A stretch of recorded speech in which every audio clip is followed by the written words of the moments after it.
The Hypnotherapist Confessions. Chapter 1. A brief summary of the healing process. The new book, The Hypnotherapist Confessions by Antony Watkins, is a study of the more extreme cases of mental and emotional problems. The main aim of this book is to help people to understand and to see that there is a way through their problems. The healing process: physical, mental, emotional and spiritual. This refers to healing being a whole process of the whole person and not just dealing with the symptoms. The whole person must be taken into account, physically, mentally, emotionally, spiritually and environmentally. All of these situations have played their part in getting the person who is suffering to where they are now. Being mentally healthy is being in tune with feeling physically healthy. So we should occupy our minds with healthy thoughts, successful thoughts and positive thoughts. We should surround ourselves with happy people, people who will support each other and who are positive. We should try to grasp a love for life and the people within it. Become active in our awareness and interest our minds with healthy activities.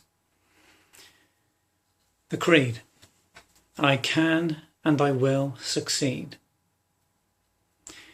Even if we do not succeed, or if we do not feel well enough to think positively, then we should say it to ourselves regardless. The subconscious mind is a predictable and programmable part of us. So we should keep saying the creed in all situations we find ourselves in.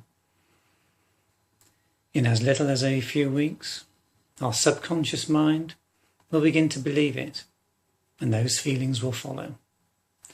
When our subconscious mind believes it, then we will feel it. I can and I will succeed. Being emotionally healthy is about feeling whole, centered, and settled within oneself. That feel-good factor, that sudden rush of happiness that comes from nowhere, that feeling of being at one with ourselves, our environment and the world around us. We should try to experience the situation where we say sorry, to clear our part in something that has gone wrong. Even if it has gone on for a long, long time. Free ourselves of guilt by consciously going out and putting it right. It is never a good idea to let our ego or pride get in the way of relationships, which allows spaces between us and our friends. See forgiveness and love as a great strength and not something to be embarrassed about or to hide from. Let the past go and lay even slabs on the future pathway ahead. If we all turned around and helped just one other person in the world, then that action alone would bring an end to poverty, fear, loneliness, and therefore many mental health problems. As people, if we lived better, kinder, and more giving lives, our immune systems would also become stronger, and we would not suffer from the illnesses that we have now. Our problems are not just pollution in our atmosphere and on our land, plastics and cleaning fluids around the house, chemical absorbent food and water, etc., but also the pollution in our inherent ways of thinking towards each other and our environment. Would our days be different if we worked for the love and the respect of doing a job we want to do instead of anxiously worrying about the pounds at the end of each week, which are too many and never add up? There would probably be a better job done and we would feel much more valued within ourselves. We could also say the same about the jobs done inside our minds. Emotion and the expression of real feelings need to be freer and more acceptable in our society. The old stiff upper lip simply causes the person to internalize, allowing thoughts and feelings to sink deeply into the psyche. which will then lurk and grow, causing more mental and emotional damage further down the road. It seems obvious the way the body reacts to anxiety, the negative thinking that brings the person down, and the depression affecting the emotions lie heavily on the spirit. All these can be seen in someone who is stuck in a cycle of distress and despair, whether from past or present situations, or even imagined situations that may occur in the future. Hypnosis is adaptable to many medical and non-medical situations. In order to be healthy, the body, mind, and the emotions need to work in harmony together, and therefore become spiritually healthy.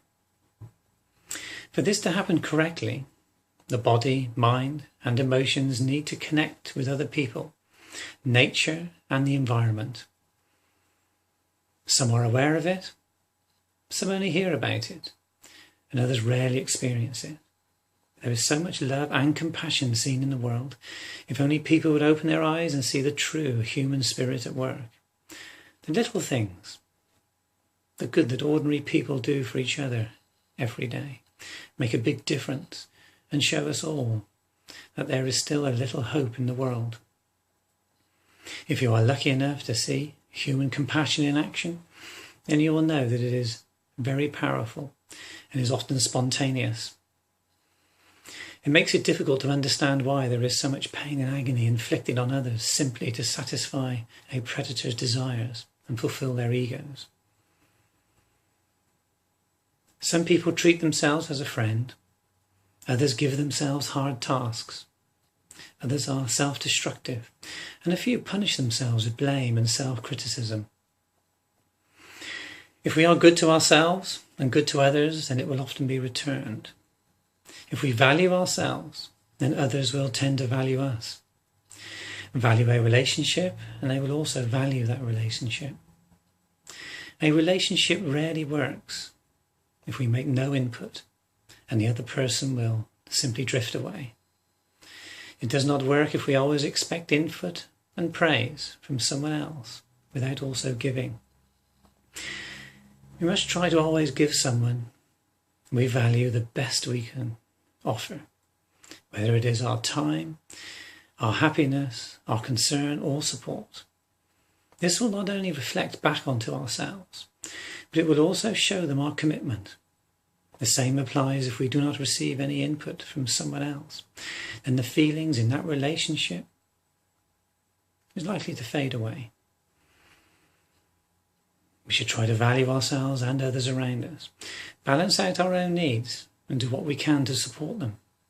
Love people in our lives for what they are.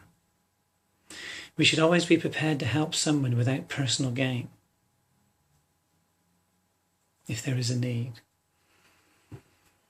Be kind to yourself and others and give yourself time, is what this chapter is all about in the Hypnotherapist Confessions, the healing process. It can be found on Amazon UK and Amazon.com, or you can contact me on www.AntonyWatkinsHypnotherapy.com.